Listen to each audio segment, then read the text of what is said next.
travaille plutôt sur du multiple. Et voilà, je peux dire sur mon parcours, le multiple, je suis.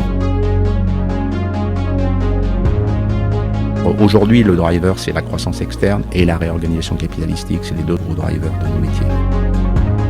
Et lui, il avait besoin de se développer. Il s'est appuyé sur deux choses. C'est lui qui a vulgarisé, développé les petites gourdes de jus de fruits. L'écoute, c'est d'écouter beaucoup ce que dit le dirigeant, puisque vous accompagnez quand même quelqu'un à qui vous confiez les capitaux. Du respect, c'est de bien connaître son secteur et aussi lui apporter autre chose que de l'argent. Bonjour, je suis ravi de vous accueillir sur Bienvenue au Capital, le podcast qui a pour but de nous inspirer et de nous faire découvrir les mondes passionnants du rachat d'entreprise et du capital investissement, aussi appelé private equity. Je vais à la rencontre de femmes et d'hommes qui investissent et s'investissent dans des entreprises formidables et qui les accompagnent pendant plusieurs années dans leurs projets de développement. En quelques mots, mes invités sont des actionnaires actifs. Ainsi, chaque discussion vous permettra de tirer des exemples concrets et directement actionnables, que ce soit pour travailler en private equity ou pour comprendre les stratégies des entrepreneurs et des entreprises qui réussissent. Je suis Mathieu Colombarini, étudiant en finance d'entreprise passionné par le private equity, et je vous souhaite une bonne écoute.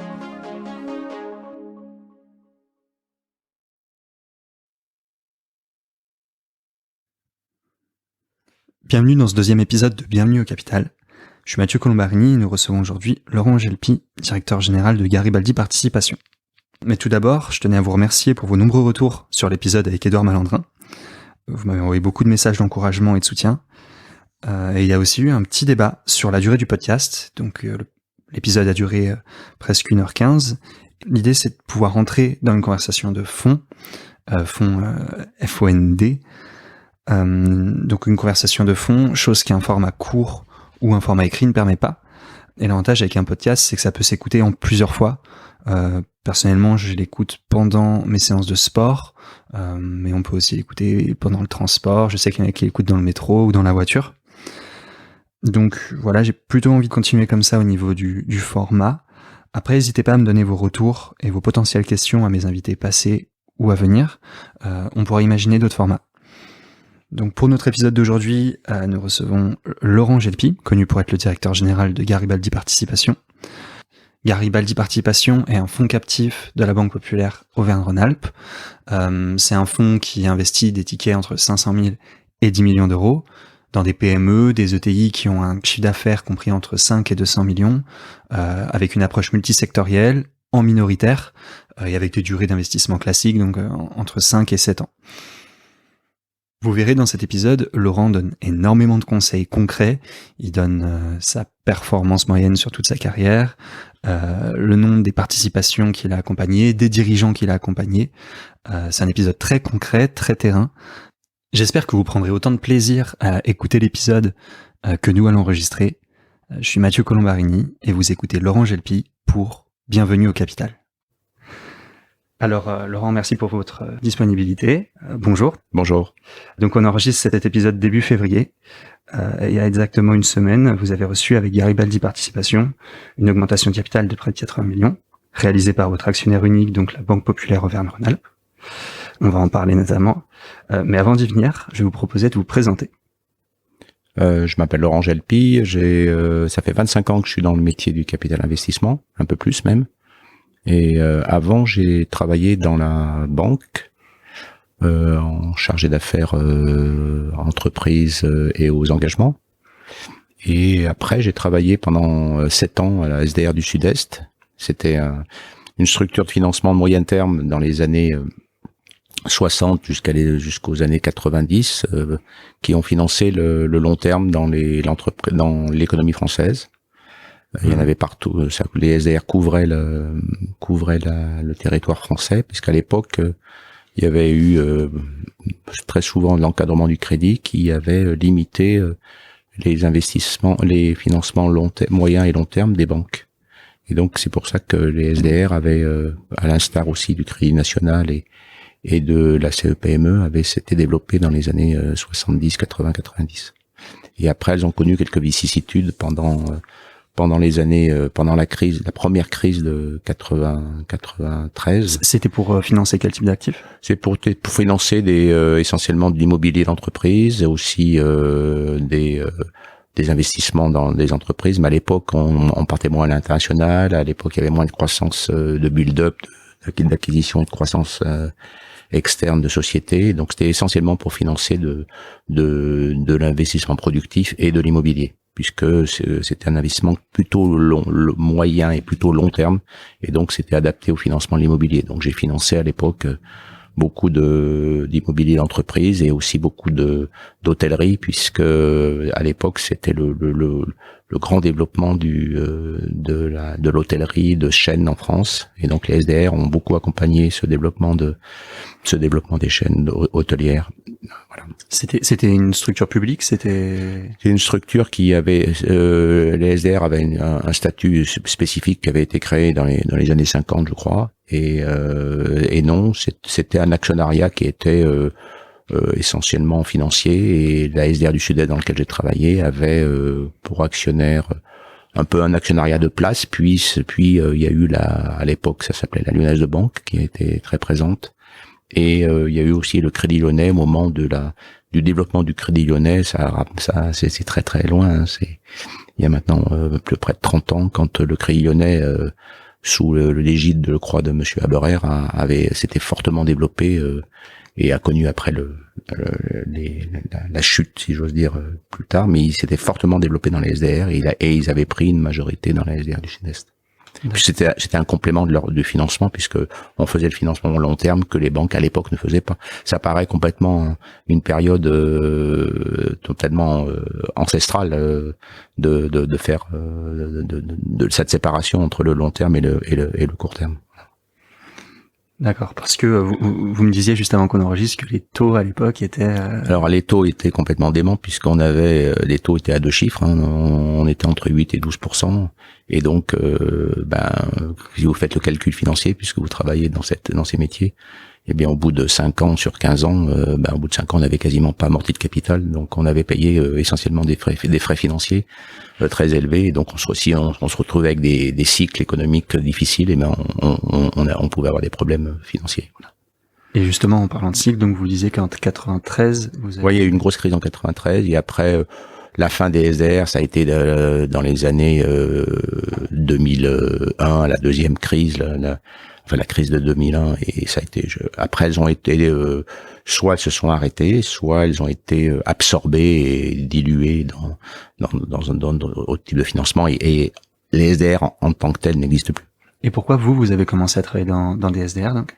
Parce que j'avais c'était pour je travaillais en Auvergne dans une banque, et je voulais revenir à Lyon pour des raisons familiales, et j'ai trouvé ce poste, et à l'époque c'était un poste très intéressant, hein. À l'époque le private equity n'existait que de manière embryonnaire sur la place française, un tout petit peu à Paris. À Lyon il devait y avoir 15 personnes qui travaillaient dans le private equity. Et donc c'était intéressant de travailler en plus dans les SDR dans les années moi je l'ai fait après ma thèse en 86, et dans les années 80 les SDR avaient le vent en poupe, hein. C'était des sociétés qui étaient appréciées, il y avait du développement, il y avait du financement à faire, donc c'était plutôt un bon poste à l'époque. Voilà. Et une thèse en 86, parce que donc vous avez un doctorat? Ouais, j'ai fait un doctorat à Clermont. En quoi? Alors c'est à 10 000 lieues à 10 000 lieues dans les deux sens, hein, c'est-à-dire au sens figuré et au sens propre, puisque j'étais avec un directeur de thèse qui travaillait beaucoup sur les pays africains, et donc je travaillais sur la coopération sur les pays africains. Mais voilà, une thèse ça sert surtout à savoir si on a la tête bien faite, et à la peaufiner par un travail un petit peu universitaire et qui est encadré, et donc mais ça m'a servi pour plus tard, pas au début, parce que on fait des études plus longues, donc on se retrouve à rentrer sur le marché du travail plus tardivement que les personnes qui faisaient les écoles de commerce de l'époque. Mais je regrette pas du tout d'avoir ce parcours universitaire. Ça m'a fait plutôt une tête assez organisée, voilà. Ok, donc 8 ans d'études, thèse en 86, donc SDR. Et vous disiez qu'à l'époque, il y avait une quinzaine de personnes seulement en PE à Lyon. Je sais peut-être 20, mais je me trompe pas beaucoup. Je pense pas. Il y avait, bon, s'il paraît que ça existait, hein, ça c'est sûr, mais il devait être, oui, je dis vingtaine, c'est peut-être 30 ou 40, mais s'il paraît que la banque de Visil, à l'époque, je pense, est née dans les années 87, 80, 90, voilà, 85, 90, mais ils étaient 3 ou 4. Et après, il y avait tous les gens aujourd'hui n'existaient pas, quoi. Ok. Voilà. C'est un métier qui était vraiment tout petit, le private equity c'est né en Angleterre dans les années 45, 50, 60, mais en France ça s'est développé à partir des années 90. Et vous, comment vous avez connu ça? C'était une opportunité. J'ai rencontré, c'est une amie qui m'a fait rencontrer le dirigeant alors ça portait pas le nom de Naxicap, mais peu importe, les gens de Naxicap de l'époque qui étaient tout seuls et ça se développait, il voulait quelqu'un qui l'accompagne, et en deux entretiens, j'ai été recruté. C'était plus l'époque de maintenant où vous avez des problèmes même pour avoir un stage. Donc voilà, et ça s'est très bien passé parce que j'avais un peu d'expérience des engagements à la banque, du commercial à la SDR. Et voilà, je me suis tout à fait très vite débrouillé. Et voilà, je traitais on traitait la grande région Grand Quart Sud-Est, donc de Bourgogne jusqu'à Marseille. J'ai beaucoup travaillé en Bourgogne au début. C'était une région pourtant qui est une région qui est pas très riche, mais il y a quelques pépites, quelques belles entreprises. Le mot pépite est adapté à d'autres affaires. Et après, on a travaillé aussi sur les Alpes, en Auvergne. J'ai eu mon premier dossier, c'était un dossier qui s'appelait Électrofroid, qui était à Vichy, enfin à côté de Vichy. J'ai dû investir 150 000 francs. D'accord. Oui, donc je cite ça en termes pour montrer l'écart qu'il y a maintenant, puisque maintenant il y a des gens qui jouent 150 millions d'euros sur un premier ticket, et moi j'ai mis 150 000 francs en 95 sur mon premier investissement. C'était dans le froid industriel. Une affaire. Après, j'ai réinvesti chez eux, et après je l'ai sorti assez brillamment la première fois. Après, j'ai réinvesti dans le même secteur. Donc voilà, ça a démarré comme ça. C'est-à-dire assez brillamment. Bon, j'ai dû faire une fois et demie. Moi, je parle beaucoup en multiples et moins en théorie, parce que j'ai toujours travaillé sur des SCR. Et les SCR, c'est des sociétés plutôt à temps long, même si on cherche à une rentabilité significative toujours. Mais alors que les FCPR, c'est plus cadencé par les sorties, par le TRI pour les sorties en fonction du fait de rendre l'argent aux porteurs des parts du FCPR. Les SCR, ça a une qualité, me semble-t-il, et en plus, bon, moi, ça fait 26 ans que je travaille avec des SCR, donc je suis habitué à ça. C'est de pouvoir travailler sur du temps long et de pouvoir réinvestir potentiellement au sein des entreprises qu'on accompagne. Donc voilà, moi je travaille plutôt sur du multiple, et voilà, je peux dire sur mon parcours, le multiple, je dois pas tout à fait à 2 de multiple, mais je dois être à 8, un 9 de multiple. Voilà. Donc on se dit que c'est pas trop mal. Voilà. Quand même. Et vous m'avez dit qu'il y avait à l'époque une seule, enfin ça s'appelait pas Naxicap, ça s'appelait comment? Ça s'appelait SPEF. Ok. C'était un nom qui était difficile à prononcer, qui voulait dire société de participation dans les entreprises. Sinon, oui, là, comme vous m'avez pris comme ça, je me rappelle plus. Je vais peut-être retrouver, mais société de participation, je suis quasiment sûr. Okay. Voilà. Et vous m'avez dit, il y avait une seule personne. Ouais, il y avait une seule personne. Donc il y avait d'autres bureaux, il lançait le bureau lyonnais, il avait besoin de quelqu'un, et donc voilà. Et la SPEF en France, quand je suis rentré en 95, on devait être une vingtaine sur la France. Ok. Après, on devait être maximum. Ok. Et vous êtes resté là-bas une quinzaine d'années, donc? Non, je suis resté là-bas. Ah oui, non, un peu plus, parce que SPEF Naxicap, je suis resté près de 20 ans. Avec un parcours directeur de participation très rapidement, puis directeur associé, et je dirigeais la délégation de Lyon pendant 5 ans. Voilà. D'accord. Ouais, donc vous avez structuré l'équipe, vous avez vu évoluer le métier aussi, parce que donc si vous étiez très peu d'acteurs, j'imagine c'était moins concurrentiel, mais en même temps les dirigeants connaissaient peut-être un petit peu moins le. Il y a une différence totale entre la préhension du métier d'aujourd'hui et de celle d'il y a 20 ans. les dirigeants à l'époque, les dirigeants étaient moins habitués à ces métiers. Il y a eu un écosystème qui s'est totalement organisé, c'est-à-dire que les sociétés de M&A étaient petites aussi, même si elles existaient un peu plus que le private equity, parce que les cessions d'entreprise se faisaient à l'époque déjà. Et après, il y a eu tout l'écosystème qui sont les auditeurs, essentiellement les auditeurs, les cabinets d'avocats spécialisés dans nos métiers, les experts comptables et commissaires aux comptes spécialisés dans nos métiers. Spécialisés, c'est-à-dire qu'ils connaissent le métier, qui savent les pratiques, qui savent ce qu'il faut, tous les process qu'il faut organiser dans nos métiers. Et donc c'est sûr que ça s'est fortement développé dans les années 80, dans les années 2000, voilà. Et après, ce qui s'est fortement, il y a eu aussi des facteurs économiques. Alors bien sûr, il y a eu des crises, les crises on va dire la crise d'Internet qu'on appelle la crise d'Internet dans les années 2001. Après, il y a eu la crise bien sûr de subprime en 8 et en 12 des monnaies. Mais les taux d'intérêt ont été un facteur très très favorable pour nos métiers, puisque à partir des années 2005-2010, les taux d'intérêt ont fortement baissé, notamment à partir de 2008 avec l'intervention des banques centrales et l'argent, on va dire gratuit quasiment gratuit aujourd'hui.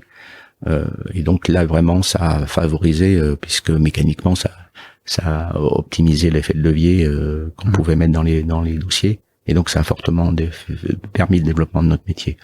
Après, il y a eu une deuxième chose qui s'est fortement développée dans les années 2000 et maintenant qui est totalement usuelle, c'est ce qu'on appelle la sécurisation patrimoniale, le cash out ou l'OBO. Quand moi je suis arrivé, mon DG, qui était un type assez brillant, mais disait notre argent doit aller dans l'affaire et doit pas aller dans la poche du dirigeant, si j'ose dire, pour parler un peu crûment. Et aujourd'hui, il est tout à fait usuel que dans un montage il y ait du cash out pour les dirigeants. Et c'est exceptionnel qu'un dirigeant qui fait du cash out ou qui fait un OBO n'est plus le lendemain matin au travail avec la même ardeur, la même vigilance, voire même il travaille plus parce que il a sécurisé du patrimoine. Et ça paraît pour les gens d'aujourd'hui, ça paraît complètement, ça peut paraître suranné ce que je dis, mais c'était une réalité. Dans les années 90, le cash out n'existait quasiment pas. Et donc les opérations, c'était surtout du capital développement. Tout à fait. Et donc vous investissiez quasi pas de dette ou pas de dette ou Si, il y avait quand même un petit peu il y avait de l'effet de levier, mais c'était essentiellement du capital développement. Donc c'était porté par pourquoi on achète cet actif, pourquoi on rentre au capital de cet actif, etc.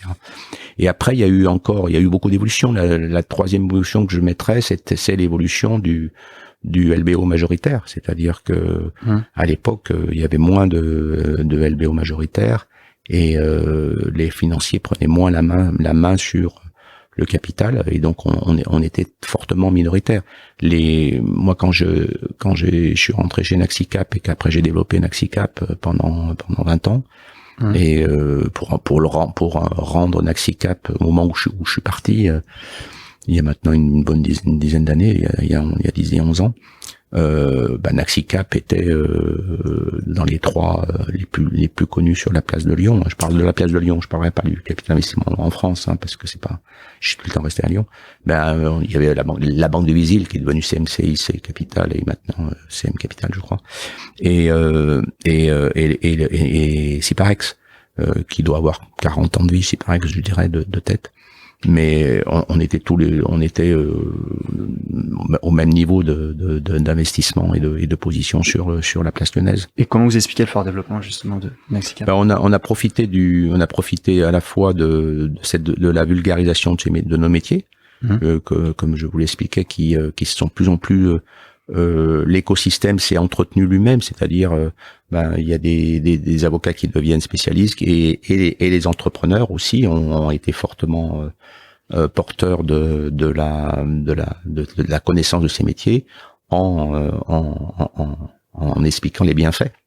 Et il y a eu aussi ce phénomène du cash out, c'est-à-dire que les entrepreneurs se sont mis à se dire je peux à 55 ans, 57 ans faire une pause patrimoniale en sécurisant du patrimoine, mais repartir pour 4, 5, 6 ans avec un partenaire financier. Et après il y a eu tous les bienfaits que le partenariat financier apporte aux dirigeants.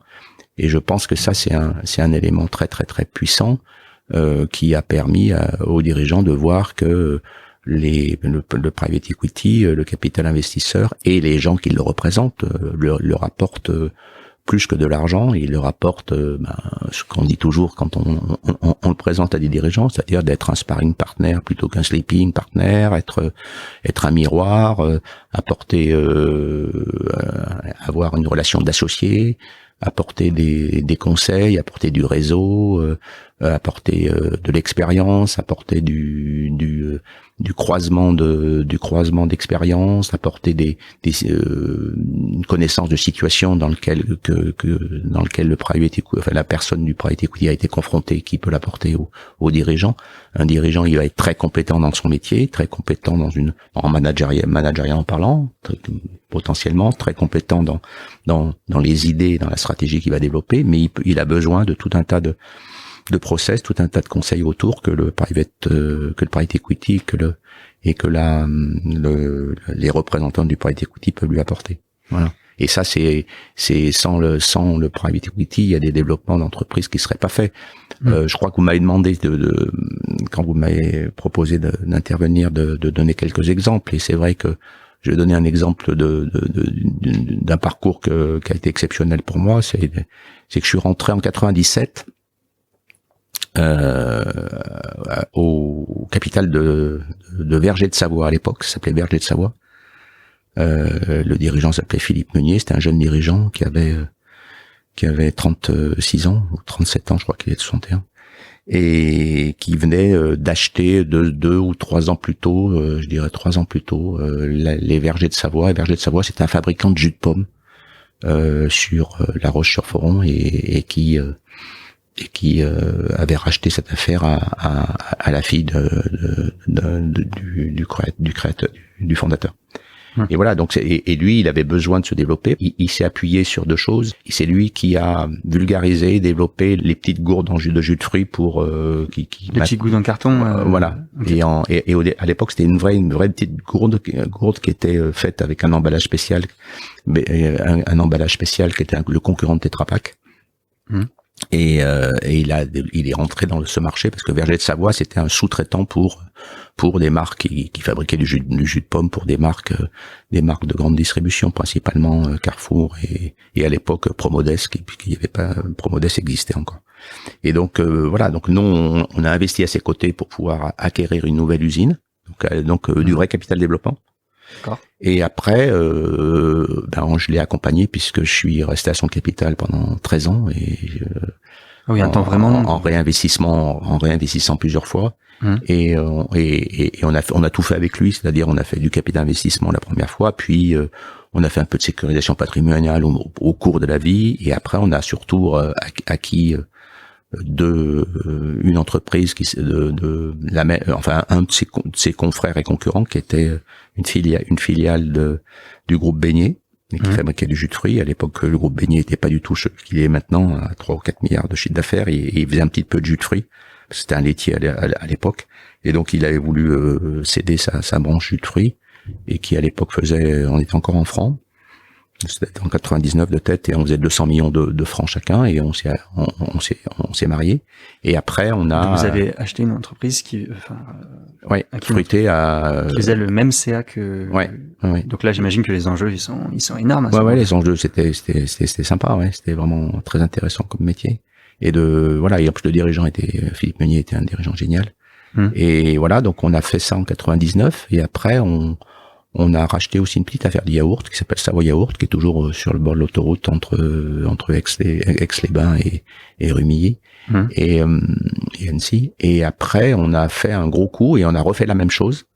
On a racheté une affaire qui faisait le pendant de chiffre d'affaires que nous, puisque en 2005, après une première tentative en 2004, en 2005, on a racheté Tesser. Et donc la société, la société fruitée a racheté Tesser, qui était une société de sirop. Donc la première acquisition 99, c'était une acquisition de capacité pour doubler sa capacité en acquisition, en sous-traitance de jus de fruits, et aussi en développement, ce qui a permis aussi de développer la marque fruitée, puisque il avait la marque fruitée dans ses assets, qu'il avait acheté une bouchée de pain. Et après, en 2005, on a racheté Tesser, qui faisait le même chiffre d'affaires dans le sirop. Donc, on s'est retrouvé avec deux jambes, une jambe jus de fruits, une jambe sirop. Okay. Et après, on l'a vendu brillamment en 2010 à Britvic, un groupe anglais. Voilà, qui aujourd'hui a rescindé, qui 10 ans après a rescindé le jus de fruits sirop, je crois. Ok. Donc ça, c'est un parcours absolument fabuleux, puisque pendant 13 ans, vous accompagnez un dirigeant, vous vouliez d'amitié avec lui. J'étais très lié avec lui. Bon, après, il est parti un petit peu plus loin que la France. Parce que comme il a gagné beaucoup d'argent, il n'est pas resté en France. Il y a le soleil. Il est allé en Suisse et il a développé des concessions Harley Davidson avec brillant aussi, puisque c'était un développeur assez hors pair. Voilà. Continue à entreprendre. Et il continue à entreprendre. Voilà. Et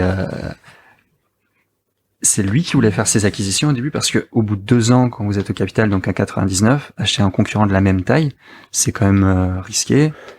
Oui, mais c'est un vrai entrepreneur. Stratégiquement, c'est très intéressant, parce que ça lui a permis de se diversifier en termes de clientèle, puisque la clientèle de la filiale de beignets n'était pas la même clientèle que fruitée. Donc, on a pu couvrir le segment de la clientèle grande enseigne de manière mieux répartie. Et de faire quelques arbitrages de production, quelques arbitrages d'investissement, etc. Donc c'est vraiment le cas d'école de l'investissement en capacité financé par dette et par capital investissement qui permet de faire des gains de productivité et des gains de part de marché. Voilà. Okay. Et en plus ça répondait aussi à la à l'évolution inexorable des fabricants de jus de fruits qui devraient se concentrer pour pouvoir répondre aux demandes des grandes surfaces de prix de plus en plus concurrentiels. Donc c'est une logique aussi de prix des produits. Voilà. D'économie d'échelle assez classique qu'on rencontre dans tous les domaines, dans tous les secteurs, etc. C'est comme il y a un autre facteur du développement du private equity dans les années 90-2000.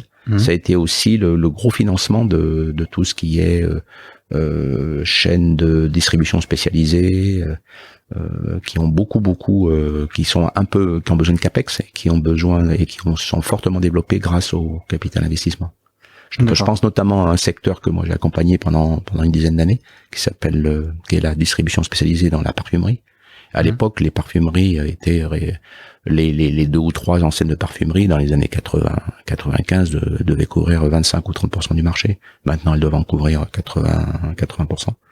Et donc c'est cette évolution qui a permis les capital investisseurs sont fortement donc il y a eu Marionneau avec quelques vicissitudes, mais il y a eu Nocibé, il y a eu des gens au capital. Moi j'ai accompagné le groupe Lavigne qui était l'ancienne Elitis.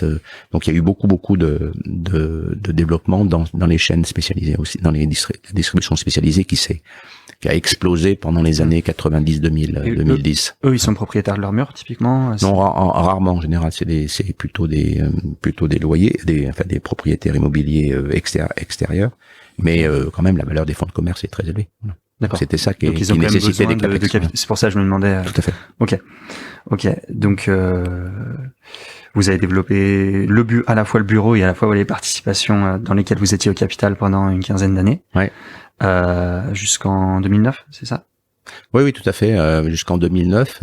Voilà. Et après, pour vous citer, quand 150 000 francs en 95, le premier dossier, et je pense qu'en 2009, le dossier un des derniers dossiers que j'ai dû faire, il devait faire des 10 ou 15 millions d'euros. Donc voilà. Donc on avait déjà franchi ce cap. Et après, Naxicap, par exemple, a vécu sa vie, mais ça, c'est pas moi qui en suis le porteur, mais maintenant, ils investissent des tickets de 50 ou de 100 millions d'euros. Donc, c'est une traduction de l'évolution du métier et de l'évolution des tickets d'investissement, et aussi l'évolution des valorisations qui ont explosé, avec des multiples qui sont passés, qui ont dû multiplier par 2 en 15 ou 20 ans. Vous achetez à quel multiple c'est-à-dire l'anecdote dit qu'on change pas le multiple, mais on change le critère du multiple. C'est-à-dire on partait du résultat net, puis du résultat d'exploitation, puis de l'EBITDA, puis de l'EBITDA corrigé. Mais on garde toujours 7 ou 8, quoi, voilà. Mais bon, on remonte dans le compte de résultat, si j'ose dire. Okay. C'est une petite astuce. Voilà. Ok. Et donc toujours en minoritaire, même à la fin quand vous investiez 10 ou 15 millions. Oui, moi je suis resté, je suis une culture minoritaire. C'est pas que je serais pas de majoritaire, mais j'ai une culture minoritaire parce que c'est vrai que quand j'ai quitté Naxicap, on était encore en minoritaire. Maintenant, Naxicap fait essentiellement du majoritaire, ou exclusivement, quasiment du majoritaire. Et voilà. Et après, je suis venu ici parce que je voulais rester à Lyon et qu'il y avait Garibaldi était une société plus régionale qui avait besoin de se développer, et j'ai pris la direction de Garibaldi il y a 7 ans. Et j'ai accompagné la montée aussi en puissance de Garibaldi, qui faisait des dossiers plutôt entre 300 000 et 1 million d'euros dans les années 2010, et qui s'est mis, j'ai porté le développement de Garibaldi, et aujourd'hui on fait des dossiers de 1 million jusqu'à 10 millions d'euros, mais en minoritaire, puisque notre statut de SCR nous oblige à être minoritaire. C'est un statut spécifique. D'accord. Mais sur des PME et l'augmentation de capital qu'on a levé auprès de notre actionnaire principal, l'appel ABP Aura, et qui nous permettra d'investir dans des ETI régionales, alors pas la grosse ETI de 2 milliards d'euros, mais l'ETI ou la PME qui veut devenir ETI et qui se développe et fait des acquisitions. Voilà. Okay. Et juste avant de rejoindre Garibaldi, vous avez été gérant associé de Camac. Oui, mais parce que au moment où j'ai quitté Naxicap, je suis resté consultant pour Naxicap. J'ai géré un portefeuille pour Naxicap. De vos participations, voilà. Du coup, j'imagine. Je suis parti avec un portefeuille de 70 millions d'euros d'encours, et j'ai géré cet encours pendant 4 ans. Ok. Pour pas briser la relation avec les dirigeants, j'imagine. Tout à fait, parce que c'est important comme je dis, alors peut-être un tout petit peu moins maintenant, mais notre métier est un métier qui est, alors il faut avoir des bases comptables évidentes et des bases d'analyse financière, mais qui sont, c'est l'ADN de base. Je veux dire, si on sait pas compter, si on sait pas ce que lire un bilan, et si on sait pas faire d'analyse financière un peu poussée, on peut pas faire ce métier. Mais il y a tout un tas d'autres qualités qui sont nécessaires et qui sont pas connues intrinsèquement, implicitement par les candidats qui veulent faire ce métier qui sont le métier. Donc, d'abord, il y a une base juridique très importante. Il faut être plutôt costaud juridiquement. D'accord. Parce que on a des contrats. Alors c'est pas du droit extrêmement large, mais c'est du droit d'affaires très très précis. Et il y a des contrats, principalement le pacte d'associés, mais qui s'est de plus en plus peaufiné, affiné, développé, et qui traduit la relation future entre les dirigeants et le capital investisseur, et qui sont de plus en plus discuter, on va dire, dans le bon sens du terme, entre les conseils de part et d'autre, et les dirigeants et les dirigeants et le fonds ou la SR, enfin le fonds d'investissement. Et ça, c'est important. Il faut savoir que pour vos collègues, que la notion de droit est une notion qui est importante à maîtriser. Et ce n'est pas que la finance, ce n'est pas que des tableurs Excel, etc. Ça, c'est la deuxième background qu'il faut avoir pour faire ce métier. Et le troisième, qui est encore plus complexe et plus subjectif, c'est le relationnel, c'est-à-dire le psychologique, parce que on investit aux côtés de dirigeants avec les aléas. Chose qu'un format court ou un format écrit ne permet pas. Et l'avantage avec un podcast, c'est que ça peut s'écouter par la vie intime du dirigeant. On connaît beaucoup de la vie du dirigeant, qui est, enfin, sa vie sociale, sa vie professionnelle, etc. Et éventuellement aussi un peu la relation, puisqu'on crée des relations très fortes avec les dirigeants. Donc le métier comme moi je l'ai fait, il y a une part de psychologique et de relationnel qui est très forte. Alors c'est pas tout à fait du commercial dans le sens de comment on voit, comment on dirait, est-ce que vous faites du commerce, c'est-à-dire est-ce que vous savez vendre une voiture par exemple, mais c'est quand même du fortement relationnel. Et ça c'est très important et donc ça nécessite, en quelques conseils à vos collègues, ça nécessite beaucoup une posture. Une posture vis-à-vis des dirigeants, c'est-à-dire de se comporter d'abord d'être très, très humble vis-à-vis d'eux, parce que c'est eux qui connaissent l'entreprise, c'est eux qui la développent, c'est eux qui ont la stratégie et autres. Et donc il faut être beaucoup à l'écoute. L'humilité passe par l'écoute, passe par être bien connaître leur environnement, bien connaître leur stratégie par respect, mais à la côté de ça d'être un associé, c'est-à-dire on n'est pas qu'un fournisseur d'argent, donc on travaille avec les dirigeants, comme je dis toujours, nous quand on fait du capital investissement, on connaît le numéro du DAF pour avoir des documents comptables, mais c'est pas avec le DAF qu'on travaille, c'est avec le dirigeant qu'on travaille. Et après il faut avoir une posture d'associé, c'est-à-dire une posture d'être à son niveau. Alors passer par respect, mais aussi parce que vous voulez diffuser vos idées, diffuser vos conseils et aussi partager la valeur de manière équitable demain, quoi.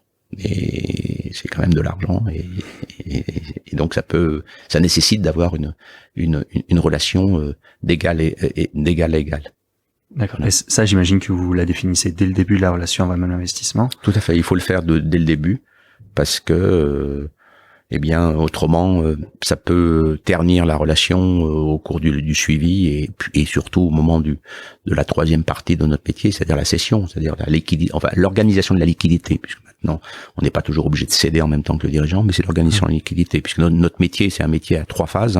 Il y a une phase d'étude qui peut être longue, d'étude, d'analyse, d'étude de marché, de compréhension mutuelle, d'établissement de LOI, d'établissement d'un pacte d'associés, donc une sorte de tout un parcours de connaissances mutuelles pour aller jusqu'au closing, qui est une date importante, qui est une date quand même, puisqu'on met de l'argent et on devient associé, et le lendemain du closing on est associé, on peut pas tout d'un coup dénouer notre accord. C'est pas possible. Enfin, c'est possible, mais c'est pas envisageable. Et après, il y a une vie de suivi, c'est-à-dire une vie de relation qui peuvent être hebdomadaires comme trimestrielles en fonction des besoins. Et après, il y a une rencontre qui est la liquidité qui a été prévue, mais qui doit être organisée. Donc c'est vraiment trois vies. Donc la relation, elle doit être cordiale, franche, mais elle doit s'inscrire dans la durée, et donc il faut qu'il y ait un respect mutuel. Est-ce que ça vous est arrivé de sentir que vous pourriez pas instaurer une relation qui vous satisfasse, et donc de juste soit laisser un autre directeur de participation sur l'affaire, soit juste refuser une affaire parce que vous sentiez que vous arriveriez pas à mettre la bonne relation, et même si l'entreprise était très bonne? J'ai pas un exemple précis, j'ai un exemple d'une affaire où mais c'était il y a très longtemps, c'était au moins il y a 22 ans en Bourgogne.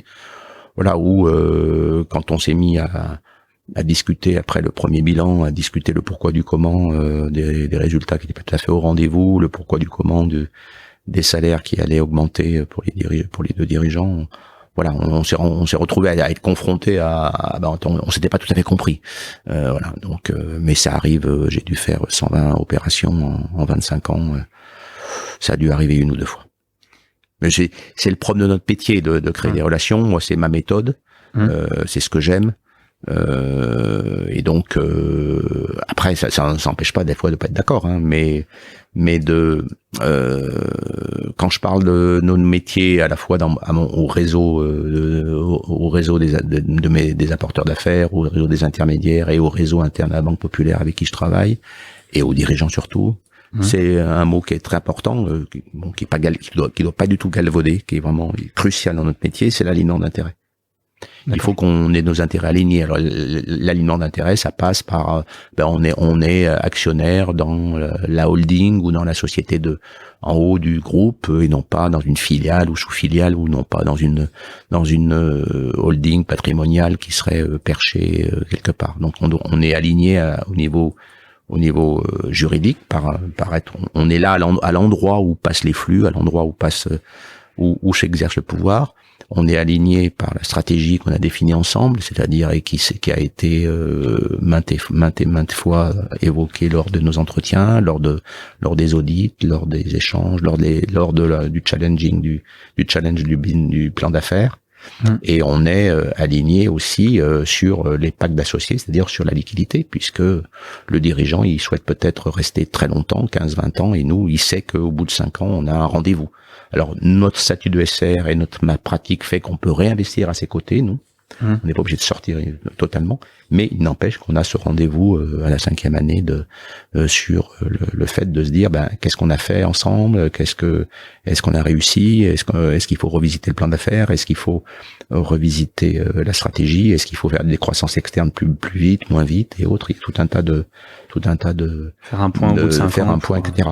Et voilà, vous m'avez proposé de donner des exemples. Par exemple, il y a une affaire qu'on accompagne, et à titre personnel que j'ai accompagné chez Naxicap et maintenant que j'accompagne chez Garibaldi, qui s'appelle ADEV, et dans lequel je suis rentré il y a maintenant 13 ans. Et donc on a fait, je suis rentré en 2007 ou 2008, et c'était une petite affaire en France qui faisait 30 millions d'euros de chiffre d'affaires, et qui, voilà, après en 2012, 2012, il y a un actionnaire minoritaire qui est sorti, un autre actionnaire qui est rentré, et on a commencé à faire des croissances externes en France, de manière assez importante. Après, on a fait des croissances externes en Europe.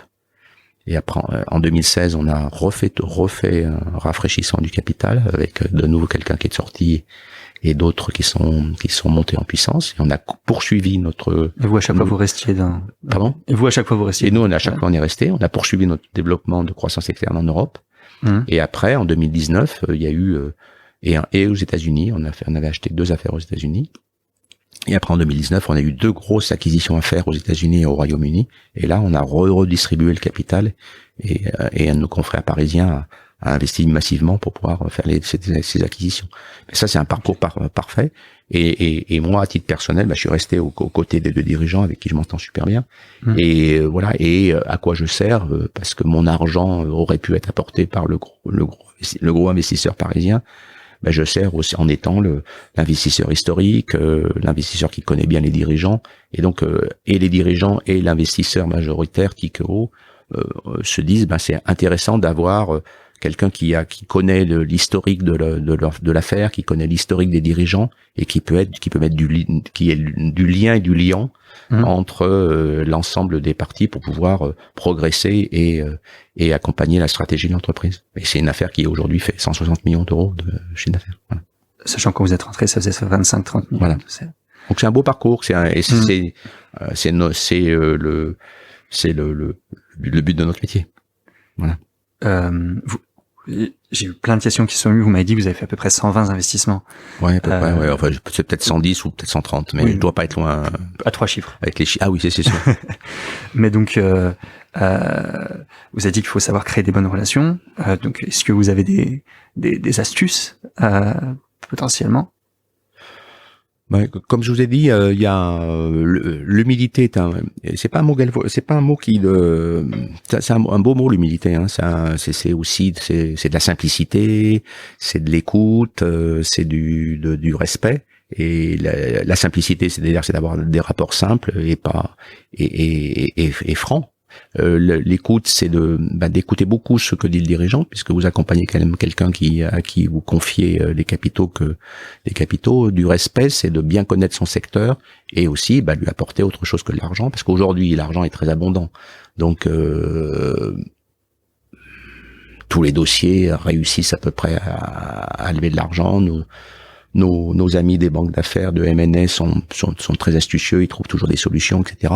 Donc l'argent est un critère, mais il n'est pas il y a 25 ans, c'était un critère primordial. C'était est-ce que je vais trouver de l'argent pour m'accompagner dans le capital investissement, dans le développement que je faisais, puisqu'à l'époque c'était plutôt du développement qu'on finançait en private equity. Aujourd'hui, l'argent est abondant, donc on en trouvera. Il faut apporter autre chose, d'où le développement des plateformes, d'apporter quelque chose dans la transformation digitale, d'apporter quelque chose mais surtout le croisement des connaissances et des conseils. Par exemple, une affaire que j'ai accompagnée en 2009. Et j'ai tout de suite sympathisé fortement avec le dirigeant, donc on est très liés. Et en 2011, je dirais, début 2011, il m'appelle, il me dit, Laurent, c'était un lundi matin, il me dit, Laurent, le vendredi dans les Échos, il y a les affaires qui sont en difficulté, dans une page à la fin des Échos. Okay. Et il me dit, il y a une affaire qui est en difficulté, qui est en RJ, je vois qu'il y a un administrateur judiciaire qui donne à la population, si je veux dire, proposez-moi, étudier le dossier, proposez-moi des actifs, et il me dit c'est une affaire qui est vachement complémentaire à la nôtre, et qui a des actifs très connus, historiquement connus, c'était des filtres à bande, donc je lui dis voilà, et moi je savais pas, enfin je sais comment on achète une affaire en difficulté, mais je le sais par expérience, mais c'est pas moi qui le pratique. Et donc je l'ai mis en lien avec un cabinet qui permet de racheter les entreprises en difficulté bien connues sur Lyon. Et tous les trois, le dirigeant, moi et ce cabinet, on a travaillé ensemble et on a acquis cette affaire. C'est quel cabinet? C'est le cabinet Oxygène. D'accord. Donc avec Stéphane Béraud et avec le dirigeant d'entreprise, il s'appelle Michel Jamet d'Asler, puisque ça a été publié, donc c'est tout à fait, je ne trahis pas de la confidentialité. Et donc tous les trois, on a acquis cette affaire et on a bien fait de l'acquérir, ça nous a permis d'avoir un deuxième développement de la première de Asler qui était sur des doseurs, et ça nous a fait connaître aussi puisque 2 ans plus tard le cabinet d'affaires Capital Mind nous a apporté un spin-off un carve-out ou carve-out, je ne me rappelle plus exactement si l'un des deux du groupe Mersenne, d'une affaire à Lyon qui s'appelait Lump, et on a acquis une 3e jambe, si j'ose dire. Et donc ça a permis de créer un groupe qui avait différents métiers, mais très complémentaires. J'ai l'impression que la croissance externe revient assez souvent dans les éléments de développement. Ouais, mais c'est un driver. Aujourd'hui, le driver, c'est la croissance externe et la réorganisation capitalistique. C'est les deux gros drivers de nos métiers. Okay. Et c'est ça aussi le développement des années 2010. C'est les notions de build-up et de croissance externe. De toute façon, si vous regardez un portefeuille, que ça soit chez moi, enfin dans le portefeuille de Garibaldi ou d'autres portefeuilles, si vous regardez des sociétés qui ont fait des croissances externes et des sociétés qui n'ont pas fait, toutes choses égales par ailleurs, avec les mêmes performances financières, les mêmes performances financières intrinsèques, mais celle qui a fait la croissance externe, elle aura créé plus de valeur. Mais bon, c'est financièrement tout à fait compréhensible, parce qu'une croissance externe, on met un peu de private equity, mais aussi on remet de la dette avec de l'effet de levier. Donc on démultiplie les effets de levier, et donc on crée plus de valeur. C'est mécanique. Et sur plus d'une centaine de participations, donc, je pense que vous avez peut-être vu des patterns. Qu'est-ce qui fait un bon dirigeant? Qu'est-ce qui fait une bonne entreprise? Ah, ça c'est intéressant. Une bonne entreprise, c'est un vaste débat. Si je savais, je serais ultra riche. Non, une bonne entreprise, c'est alors, je vais vous dire, c'est des choses un peu. Enfin, quand il y a un jeune chargé d'affaires qui rentre chez Garibaldi, les premières choses qu'on lui dit, c'est tu regardes pas que la finance et tu essayes de faire un focus sur et moi j'utilise une carte heuristique où je mets la société au centre de la heuristique, c'est une carte globale. D'accord. Et je mets la société au centre de la page, donc la société, on va dire Dupont. Et on regarde les points différents, les points forts, alors c'est une analyse SWOT un peu développée, c'est pas tout à fait une SWOT. Et je dis les points de différenciation qu'il y a sur 5 ou 6 items. Sur lequel vous vous posez et vous dites pourquoi j'ai envie d'investir dans cette affaire. Quel est son secteur, quels sont les éléments différenciants dans son secteur, est-ce qu'il va y avoir des des obstacles réglementaires, est-ce qu'il va y avoir des obstacles de concurrence, est-ce qu'il va y avoir, et donc sur tous les items, et donc c'est l'item management est bien entendu mis aussi étudié fortement, l'item de la donnée, des données financières, de la fabrication de la marge, du positionnement de la société dans la chaîne de valeur, est-ce qu'il y en a un qui va lui croquer en aval ou en amont, et donc il faut regarder tout ça. Et si on partage ça avec le dirigeant, ben on peut considérer que le dirigeant est bon, parce que si avec cette carte heuristique qui nous permet d'avoir une carte globale assez générale et avec un peu de prise de recul et prise de hauteur, eh ben on la partage avec le dirigeant et on dit voilà la thèse d'investissement. En fait, quand on revient, ça permet de boucler la thèse d'investissement.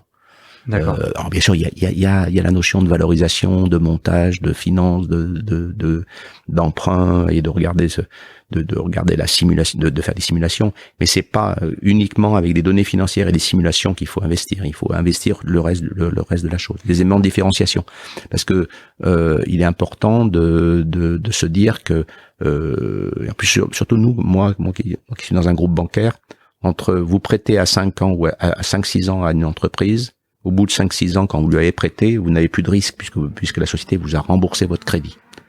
Et donc vous avez gagné, elle vous a remboursé votre crédit, sauf que vous lui avez prêté à 1,10, à 1,10%, donc vous avez gagné que 1,10% de marge nette d'intérêt.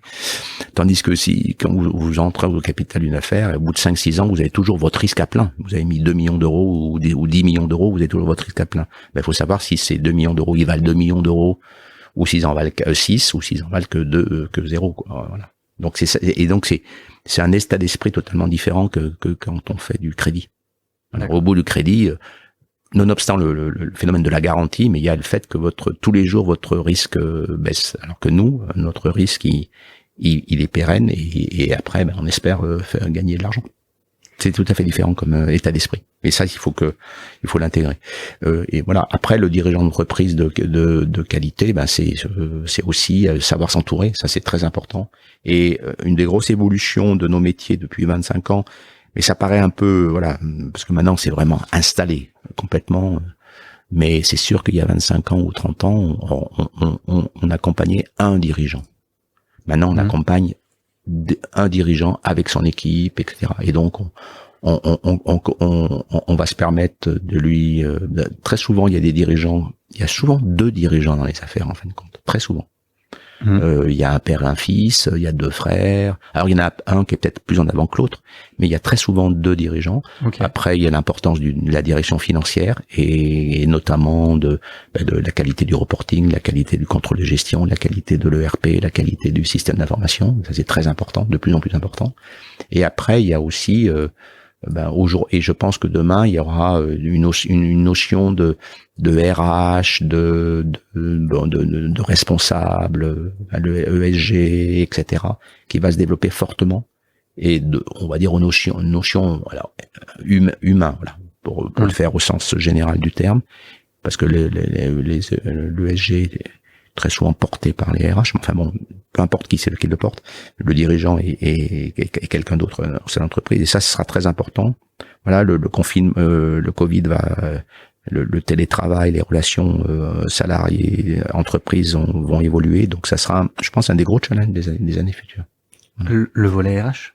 Le volet, oui, mais au sens plus large du terme.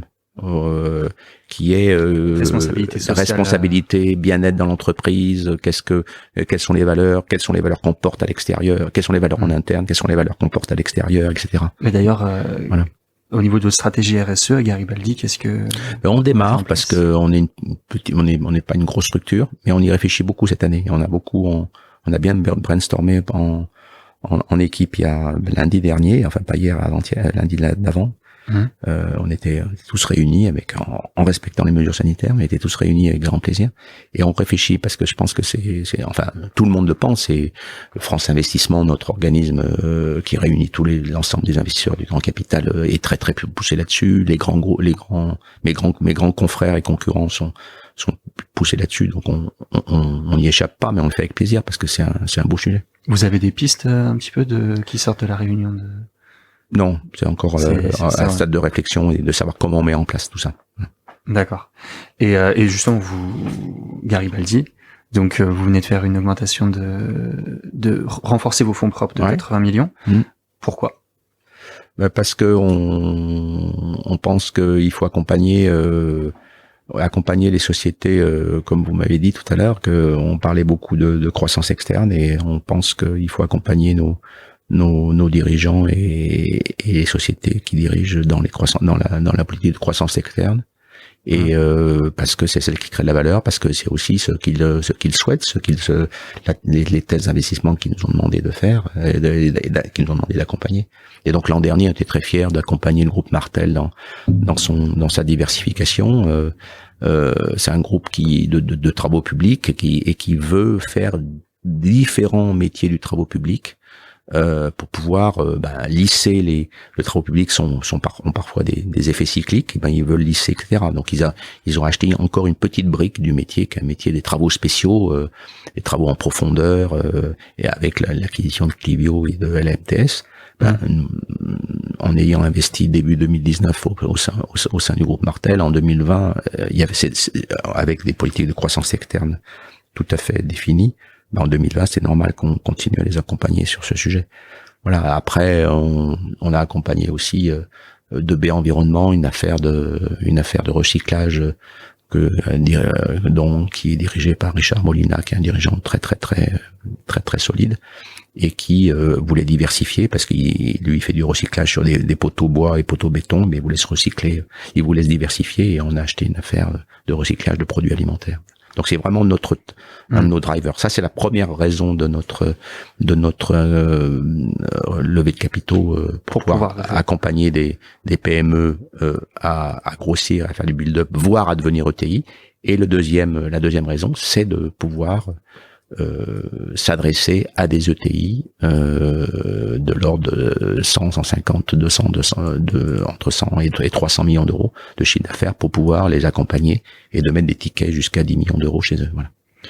Parce qu'on pourrait penser, vu que vous êtes minoritaire, pourquoi devoir augmenter la taille de vos tickets pour rentrer dans des ETI, sachant que vous pourriez être minoritaire juste avec une plus petite partie du capital, et sans mettre 10 millions, mettre moins, avoir moins de capital. D'accord, mais la mécanique des valorisations fait que plus les affaires sont grosses en chiffre d'affaires, mécaniquement, elles valent plus. Ça, c'est surtout comme on s'adresse à des affaires toujours plutôt en bonne santé financière. Et donc la notion d'avoir un ticket d'investissement plus significatif nous permet de nous adresser à des ETI et à des PME en croissance forte, ce que l'on pourrait pas faire si on reste avec des tickets plus petits. Et en plus, on veut avoir une position capitale toujours, alors j'aime pas 40%, mais entre 5 et 15%, et donc l'augmentation de notre ticket nous permet de répondre à ce besoin-là aussi, parce qu'autrement, être ultra minoritaire avec 1 ou 2% du capital, ça a moins d'intérêt. Pourquoi? Parce qu'on a moins de capacité. Il serait logique que le dirigeant, enfin, si c'est pas pareil d'avoir un dirigeant qui a 98 et un financier qui a 2, qu'un dirigeant qui a 75 et un financier qui a 25. C'est pas les mêmes rapports. C'est un peu logique. Ok. Donc ça, c'est les deux principales raisons pour lesquelles vous avez fait cette augmentation. Et vous êtes adossé à la Banque Populaire? Oui, nous, on est un fonds captif de la Banque Populaire, historiquement, et il n'y a pas de raison que ça change. On a un fonctionnement au sein de la banque assez autonome, puisque ce qui est logique, puisque on fait un métier un peu spécifique, mais on est très très fiers d'appartenir à la BPI Aura, et surtout, cette augmentation de capital traduit aussi la confiance de la BPI Aura dans notre stratégie pour les années futures, puisqu'on a un métier de stock, un métier d'avenir et de long terme, enfin pas de long terme mais de moyen terme. Donc ce qu'on construit aujourd'hui, ça sera les résultats de la banque dans 3, 4 ans, 5 ans. Quelle est la meilleure chose que le métier vous a apporté? La meilleure chose que le métier m'a apporté, c'est un métier que j'adore, que je pratique depuis maintenant 25 ans. Mais j'ai envie encore de continuer à le pratiquer pendant quelques années.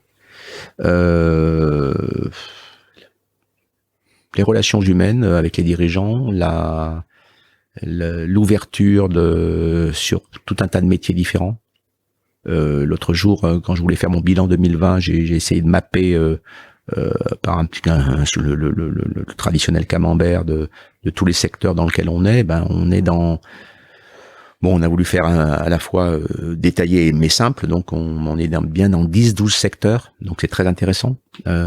Sur les 50 entreprises qu'on accompagne, une petite cinquantaine, donc on est présent dans maximum 7-8 entreprises dans une même notion, bien et les principales, c'est bien et services aux entreprises, mais bien services aux entreprises, vous trouvez tout, vous trouvez la société de recyclage, comme vous trouvez la société de transformation de produits isolants, etc. Donc c'est très intéressant d'avoir cette connaissance. Intellectuellement, c'est très intéressant. Donc voilà, donc les relations humaines, une ouverture au monde économique certes, mais une ouverture au monde, c'est important.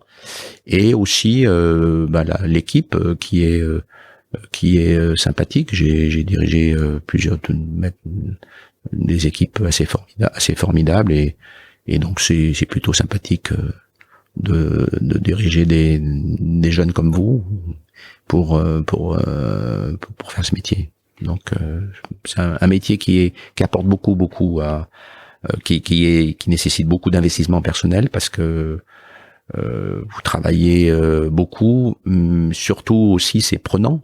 Donc il faut pas que ça soit trop prenant, mais c'est prenant. Ça peut être un peu stressant dans tous les sens du terme, parfois du stress positif, parfois du stress négatif, parce que des fois on est déçu. Ça arrive. Là aujourd'hui, je citerai pas le nom, mais il y a un dirigeant qui se comporte de manière tout à fait incongrue à notre égard. Donc ça peut être un petit peu stressant, mais c'est plutôt, ça apporte beaucoup ça apporte beaucoup à titre personnel. Voilà. Justement, est-ce que vous aurez des conseils pour les jeunes qui veulent faire ce métier?